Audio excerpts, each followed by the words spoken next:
I never did that. And I'll never do it again.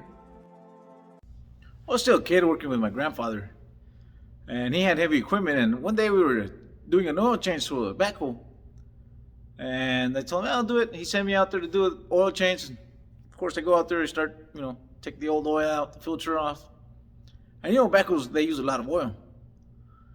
So I start, putting back the fresh oil, and kept on putting oil, and gallon of oil, 2 gallons of oil, and just putting way too much oil in it. And then I couldn't figure out where's all this oil going? Of course, by the time I got off the wheel on the tractor, because I was standing on the wheel, putting the oil in the engine, I had a puddle of oil. I never put the bolt, the screw back on, so all the oil just flushed right through the backhoe. But hey, that's how you learn. I never did that. And I'll never do it again. The first construction company I worked for, I was just a laborer for them.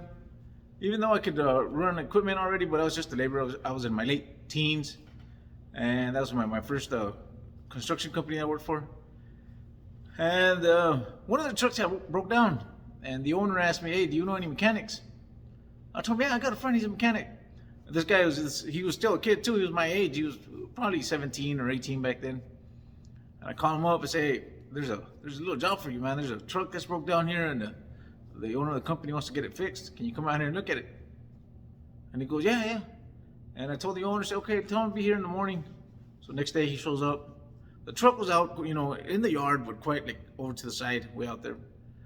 And he spent all day in the truck, trying to fix it.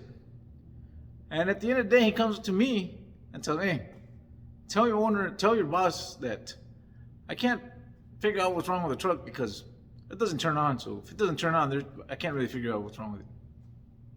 I guess he was still learning too. I never did that. And I'll never do it again. Got a friend that took a job as a concrete laborer in the middle of summer one year. And I don't want any negative comments on this one because he's a friend of mine. He's going to watch this video. And so they told him, he had never worked concrete. And they told him, you got to bring some rubber boots. Or we call them mucking boots in concrete. It's just regular, rubber boots that you can walk in water. You get your feet wet. So they told him, make sure you bring some rubber boots because you're going to need them. So he shows up to work the next day with just the rubber boots. He never took some like regular boots or shoes or tennis shoes or nothing like that. He just went with regular rubber boots because he didn't understand that he had to take the boots, but he didn't have to wear them all day, just when you're pouring concrete. So you guys can imagine how the story goes. At the end of the day, he was all blistered up. His feet were all blistered because you can't work with those. It's just too hot. Anyways, that's how you learn. I never did that. And I'll never do it again.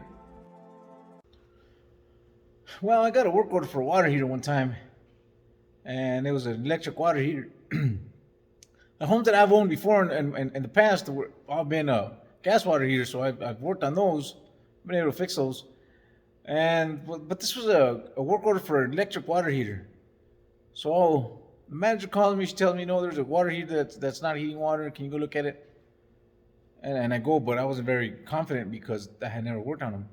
So I go up there, I take my multimeter, I test both legs on it, 120 volts on the other side, and I just go down there and tell the manager, you know what, the water heater's not working.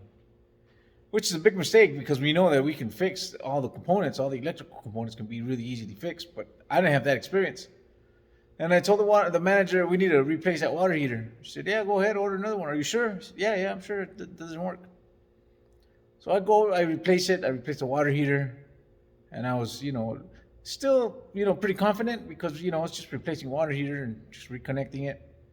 So I go turn on the disconnect, thinking everything's good. The water heater didn't turn on again. Well, what happens is that I tested both legs. Each one had 120 volts. But you need to test both and get 240. Otherwise, the 120 is coming in from one side. It's just looping over to the other side. And I thought was just a burnt fuse at the end of the day, but I changed the whole water heater, but I didn't know. Anyways, that's how you learn. Well, if you guys got any stories on that's how you learn, you can share them down here in the comments, and I'll share them with everybody here on YouTube. Thanks for watching. Don't forget to subscribe.